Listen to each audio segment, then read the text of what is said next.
शरारती बंदरिया। बंदरिया ने दरख्त पर चढ़कर केला खाया और फिर उसका छिलका हाथ में लेकर बैठ गई। अब वो इंतजार कर रही थी कि कब कोई जानवर दरख्त के नीचे से गुजरे और वो फौरन वहां छिलका फेंक कर उसे फिसला दे। थोड़ी देर बाद दूर से एक खरगोश छलांगें लगाता हुआ आया। बंदरिया खुश हो गई। जैसे ही करीब आकर खरगोश ने एक लंबी छलांग लगाई, बंदरिया ने उसके पांव जमीन पर लगने से पहले ही वहां छिलका फेंक दिया। बेचारा खरगोश फिसला और कलाबाजियां लगाते हुए दूर एक दरख्त से जा टकराया। वाह वाह वाह वाह, क्या निशाना है, क्या निशाना है। बंदरिया बहुत खुश हुई। खरगोश थोड़ी देर तड़पता रहा और फिर उठकर आहिस्ता आहिस्ता अपनी राह चल दिया। करीब एक दरख्त पर एक उल्लू बैठा ये सारा तमाशा देख रहा था। पहले तो वो चुप रहा, लेकिन फिर खरगोश की तकलीफ को देखकर बोला, कुछ तो शर्म करो, ये कैसी हरकत की है तुमने। हेलो हेलो, आप कौन जनाब? ना जान ना पहचान नसीहतें। अरे ऐसा क्या कर दिया मैंने? छोटा सा मजाक था, तुम्हें हंसी नहीं आई? बोरिंग कहीं के, बोरिंग कहीं के। बी बंदरिया, जिस मजाक से किसी को तकलीफ पहुंचती हो वो मजाक नहीं होता है, बुरी बात होती है। तुम्हारे इस मजाक की वजह से वो कई दिन तक लंगड़ाता रहेगा। मैं तो बस ऐसी ही हूँ और मेरे मजाक भी ऐसे ही हैं। हंसती हूँ, हंसाती हूँ, ये। और सुनो सुनो, पिछले हफ्ते हाथी मियाँ दरख्त के नीचे से गुजर रहे थे।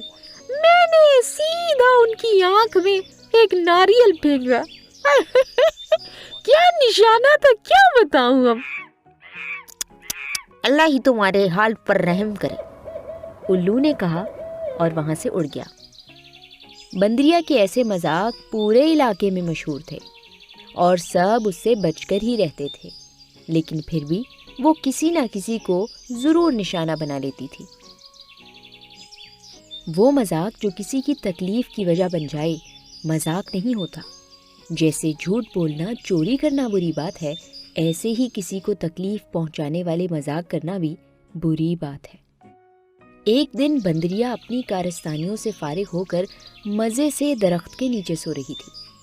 इतने में हाथी मियाँ वहां से गुजरे। हाथी के साथ कुछ दिन पहले बंदरिया ने क्या किया था आप सुन ही चुके हैं। हाथी ने सोचा कि ऐसे तो बंदरिया बाज आती नहीं, क्यों ना इसे मजा चखाया जाए।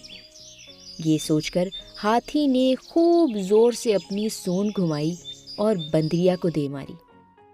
बी बंदरिया हल्की सी तो थी, उड़ती हुई जाकर करीब के दरख्त में जा लगी, और वो भी ऐसे कि उसकी दुम दो शाखों के दरमियान फंस गई और बंदरिया उल्टी दरख्त के साथ लटक गई।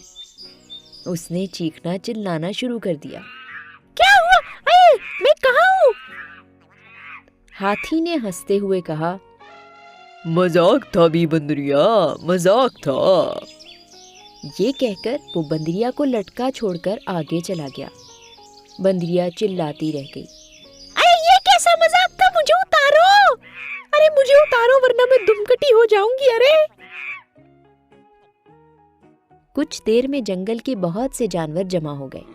बंदरिया को सजा मिलती देखकर सब बहुत खुश थे। किसी ने उसको उतारने की कोशिश नहीं की। वो तो जब शाम हुई तो उल्लू मियाँ आकर दरख्त पर बैठे और बंदरिया को देखा। उल्लू ने सोचा बंदरिया को अब तो सबक हासिल हो ही गया है। ये सोचकर उसने बंदरिया की फंसी हुई दुम शाखों से आज़ाद कराई तो वो धड़ाम से ज़मीन पर आई और फिर भागती हुई अंधेरे में गायब हो गई। बस वो दिन और आज का दिन उसने कभी किसी को तकलीफ देने वाला कोई मजाक नहीं किया। कहीं आप तो कोई ऐसे मजाक नहीं करते जिनसे किसी को तकलीफ पहुंचती हो? अगर हाँ तो बाज आ जाएं।